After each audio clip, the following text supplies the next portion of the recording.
Kumusta na ang iyong pag-ibig?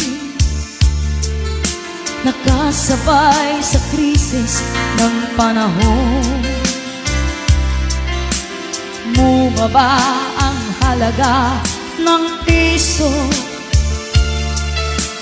Di kaya sumabay na rin ang pag-ibig mo dati-dati.